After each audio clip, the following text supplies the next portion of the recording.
It's a Sunday kind of week, with an open road that leads to an untouched horizon, and a desire to travel to faraway places, to discover new landscapes, to escape from reality. I've been traveling far and wide for over a decade, and long after the physical spaces start to fade, what remains are the people and their stories. It's time to head out on another journey, this time in search of those stories. To seek inspiration, find thoughtful point of views, and discover a mindful way of living. And the best place to start is always the heart. I'm starting with Madhya Pradesh, the heart of India. The plan is to end up in the Malwa Plateau by the banks of Narmada after having travelled across the state east to west, starting in Bundelkhand. It's well after the monsoon months, but MP is still dressed in its lush best.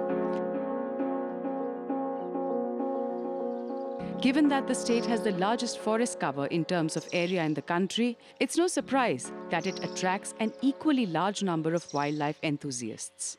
And I'm no different. Like most travelers, my reason for visiting Bundelkhand is the region's national parks, the one place I'm happy to queue up at the crack of dawn. For the past few years, I have been keen to come back to Panna Tiger Reserve, this time with someone who knows this habitat more intimately than most others. I came here in 1995. I was looking for some tiger habitat where I can look at tiger ecology, and I came here and fell in love with this, and since then I'm getting stuck with this place.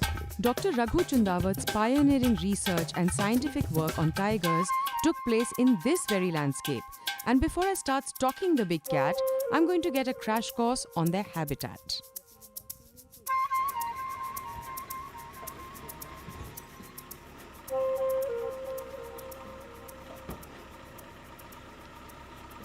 We are now in the kind of heart of Panna Tiger Reserve.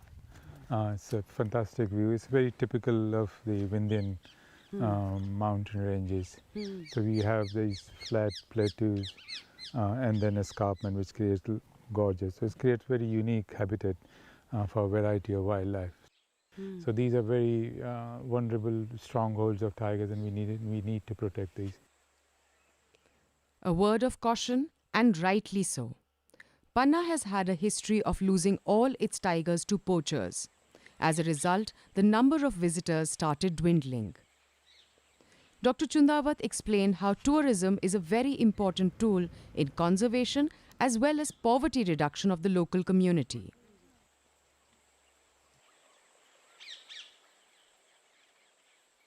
Right in the beginning, the environment has to be a topmost concern, because once the damage is done, it's very difficult to reverse. In reversing Panna's tigerless landscape, one of the key contributors is a Bandhavgarh tigress called T1, brought in after the Panna population was decimated. I hear she's been on the move with her two sabadals. And I'm promptly back for an evening safari to get a glimpse of the stripes.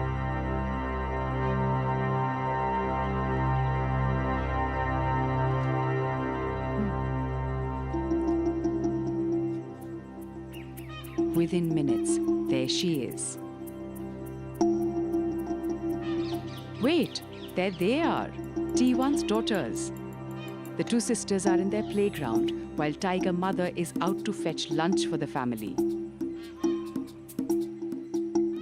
One shy, the other not so.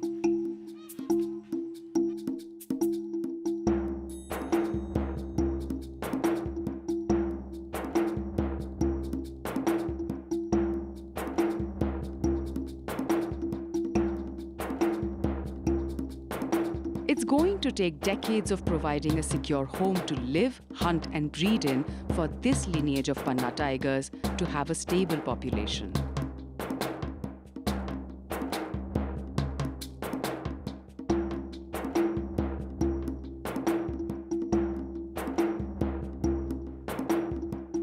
For now, the curious cat decides to take refuge deeper into the forest to escape the cacophony of tourists.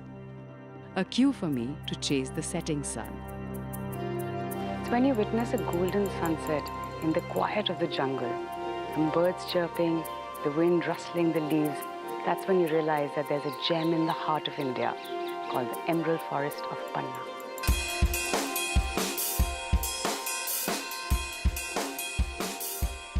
Long conversations about the new generation of Panna tigers with my hosts Raghu and his partner Joanna.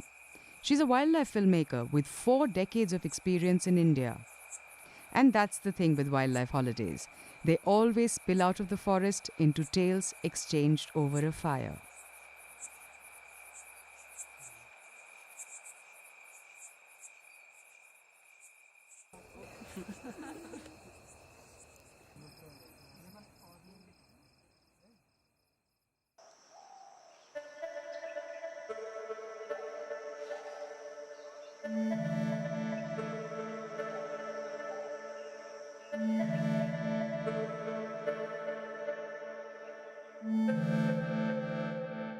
I got in fairly late last evening, and just this morning as the sun came out, the place started coming alive. I can see textures and I can see ideas, and I can see Joanna.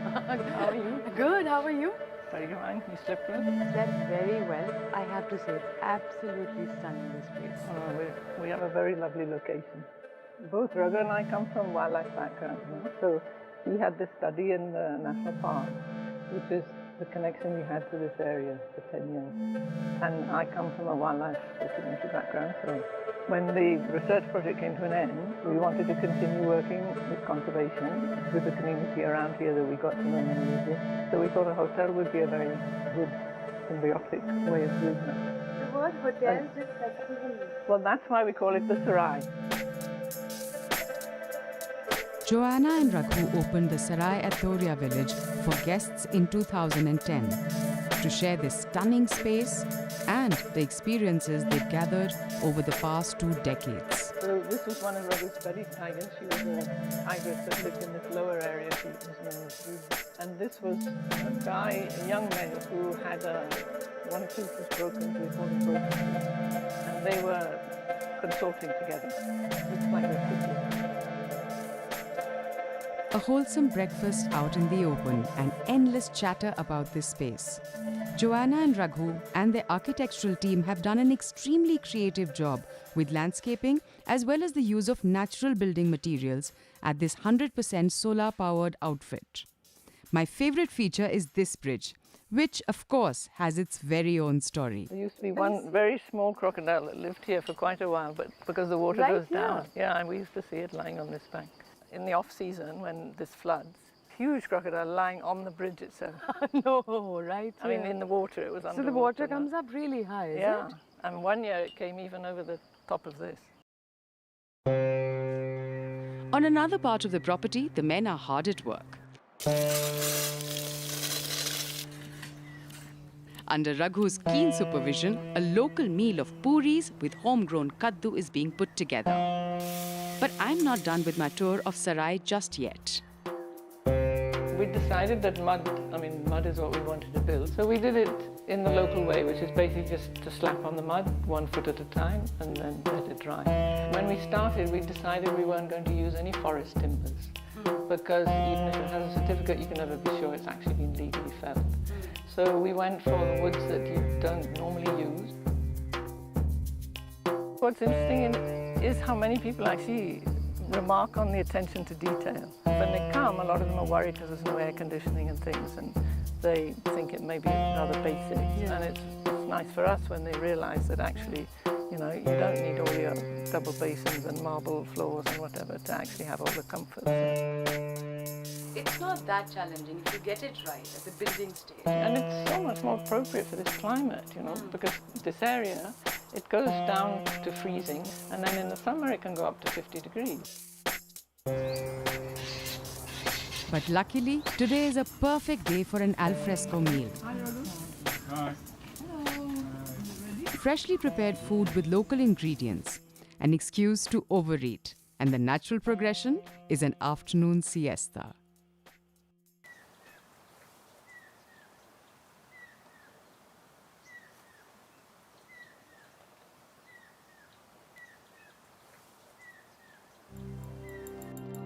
Evenings in Panna have to be kept for Karnavati, or Ken as most people call it.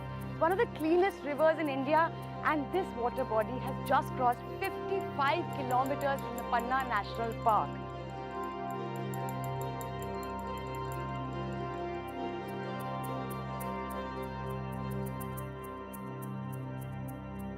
Ken in the evening is like a floating garden come alive, with an orchestra of wagtails.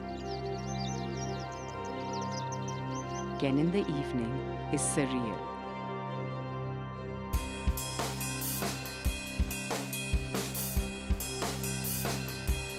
And I drift away towards day end with wanting to push my privilege just a little longer than that of a fleeting traveler.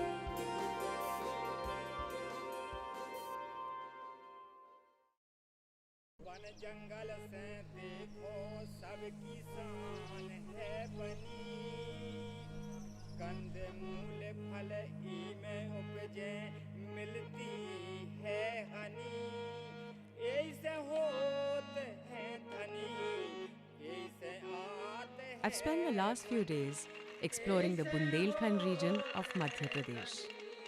Just as I decide to move forward, the sound of the Bundelis holds me back. And I'm all ears.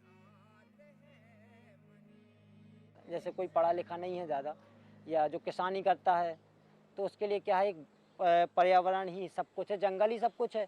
इसी से हमें पैसा मिलेगा, लकड़ी बीनेंगे, खेती करेंगे और जो जानवर हैं, पंछी हैं वो सब आएंगे तो पर्यावरण अच्छा रहेगा, तो हमारा खेती बाड़ी भी अच्छी होगी। कि वन जंगल से देखो सब किसान है बनी, कंद मूल फल इमें उपजे मिलती है हनी। जैसे हमारे गांव में है, पहले मोर बहुत कम बची थी, पर अब हमारे यहाँ कम से कम 4 से 5 हज़ार मोर हो चुकी हैं। ये हम लोगों का प्रयास है, हमारे गांव का प्रयास है। It's always small efforts such as these that eventually add up to make a big difference in preserving the land and its traditions. हमारे यहाँ का तो ये माहौल है कि हर मोहल्ले में कोई ना कोई गाता है Bundelkhandi.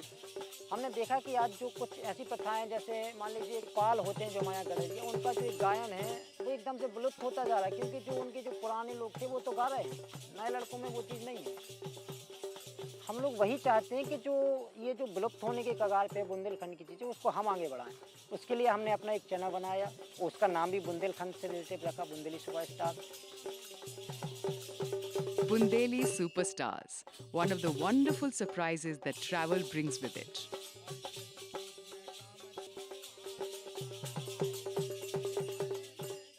On that happy note, I continue my journey westwards. Cutting across the state, I make my way to the Malwa Plateau, flanked by Vindhyachal Ranges in the north and Satpura in the south. There are several trains that connect Khajuraho to Indore, from where you must return to the road. I've started my journey with a relatively short drive. In 2 hours, I'll get from the airport to my destination. And yes, 2 hours is a short drive in India. It's just the right amount of time to get a sense of the landscape. And from what I can see, it's a pretty good start.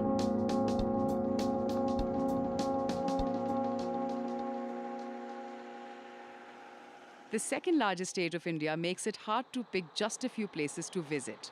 But on my pre-travel research, I found out that 10 river basins crisscross Madhya Pradesh's landscape. And there I knew I'd have to visit the lifeline of Madhya Pradesh, Narmada.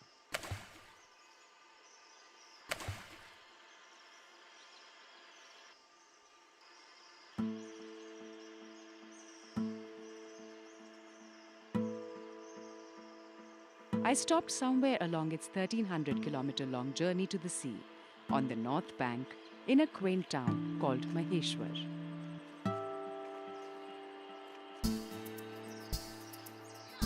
Golden mornings with their secret windows, revealing how everything in this town happens by the water.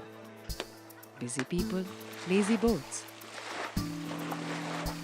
An odd traveller and an inviting heart. Something quite enchanting about this little town, home to less than 30,000 people. The clean spaces certainly add to the magic. A spring in my step. A quick check-in.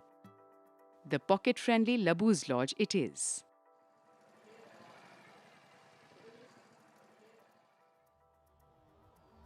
Room is right in the middle of the city on the road. This looks really interesting. I think worth an Instagram story? I think so. A quick social media update on the way up and... Clearly, I wasn't prepared for this. Nor was I prepared for the heat. Of course, I'm in the Khargon district bordering Nimar. The southwestern region of Madhya Pradesh is one of the hottest parts of central India. The local favorite of poha and jalebi suddenly makes sense with this weather. Having tucked in on the snack, I'm drawn to the ghats for the cool breeze of Narmada.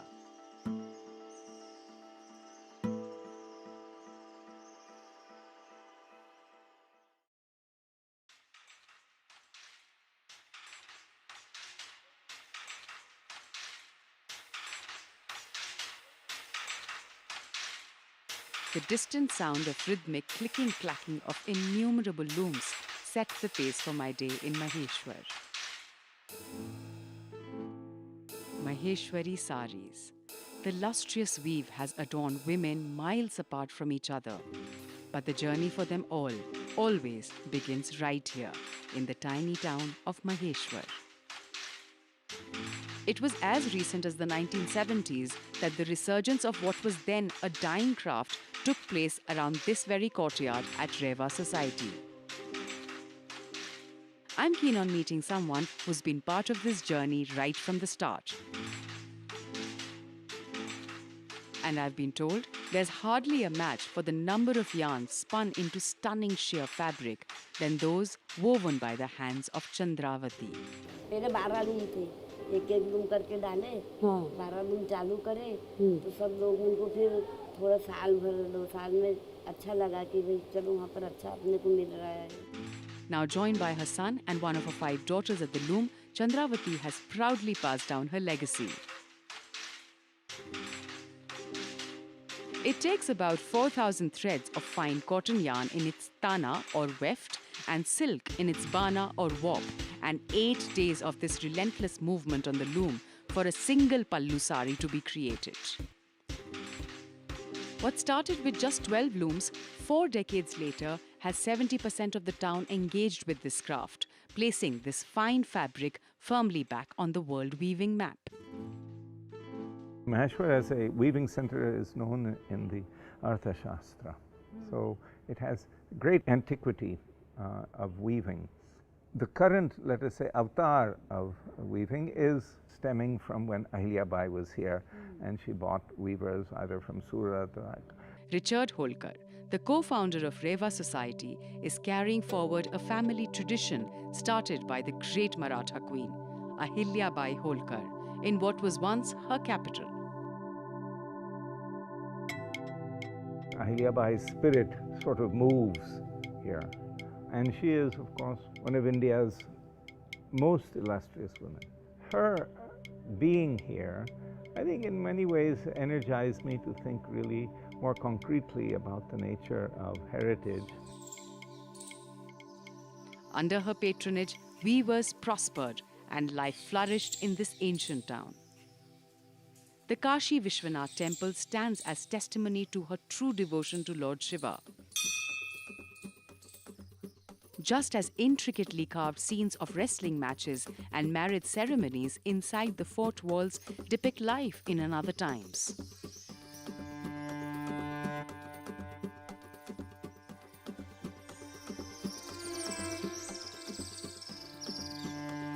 But stories are best told by those who've been a part of them.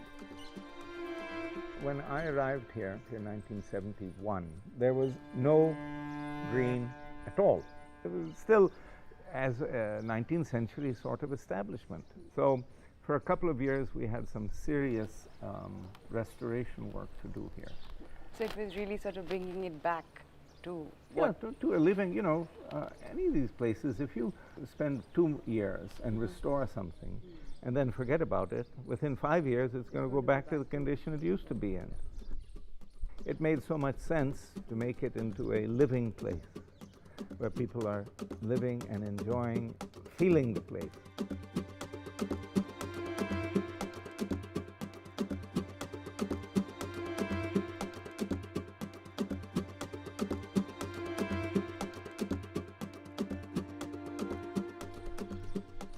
Ahilya Bai's most prized possession was the fort she built, which is open to travelers today as Ahilya Fort Heritage Hotel. The Marathas were not as grand a lot as, let us say, the Rajputs were. Generally, you think Palace Hotel, you look at the Lake Palace, or you look at Umaid Bhavan. It's quite ornate, very beautiful and so forth, but that was not the tradition amongst the Maratha. They have what is known as the Vada style of architecture, which is this, and basically Vadas are generally courtyards with built structures around them, and that is what Ahilya Bai did when she came here. As the day comes to an end, the monotones of the sandstone begin to absorb the intricate carvings outlining the larger canvas of where I am, much like the thousands of threads that come together to create the fabric of this town. A town cradled by not one but two mothers, Mata Ahilya and Ma Reva.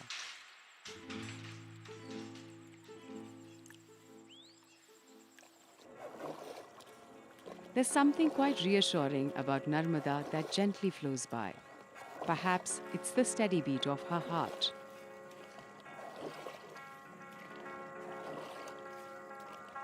The hangover of a holiday is real, and the traces it leaves are long-lasting, if not permanent. This will be the last memory of my journey as I bid farewell to Madhya Pradesh.